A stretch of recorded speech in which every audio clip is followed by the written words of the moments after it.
po sa ating lahat. Ako po si Kimberly Tunggal Sumundod ang magsasalaysay at magpapaliwanag tungkol sa Florante at Laura na isinulat ni Francisco Balagtasan noong siya ay nasa bilangguan.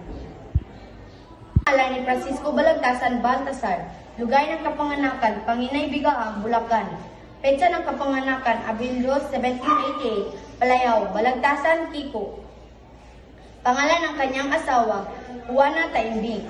Petsa ng pagpanaw, ika-2, Pebrero, taong 1867. Edad ng pumanaw, 74. Pangalan ng kanyang ama, Juan Balagtas.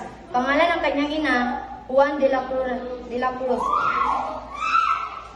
Papasa ko na naman, Kakturbi Ukab, ang aking binabasa at siya na naman ang magpapaliwanag sa inyo tungkol sa Florante at Laura na isinulat ni Francisco Balagtasan.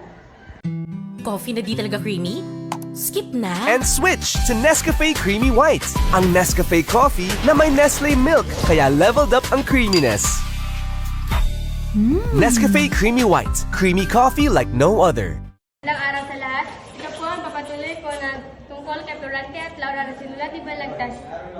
Sa kwento na makikita natin sa mga karakter na pinagdadaanan ng iba't ibang uri ng pagsubok at paghirap.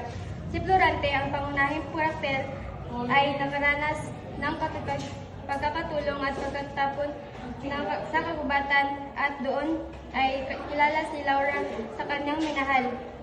Sa kabila ng pagsubok na ito, hindi na walan ng pag-asa si Florante at pagtuloy na lumaban para sa kalayaan at katarungan. Great taste white caramel ang may sweet linamnam. Yung itutuyan ka sa sarap ng tamang timpla. Pinagsamang sarap ng real coffee at cream caramel. Sweet linamnam, sweet linamnam, sweet linamnam. Great taste white caramel ang may sweet linamnam. Take a break at sweetly namnamin ng bawat New Great Taste White Caramel.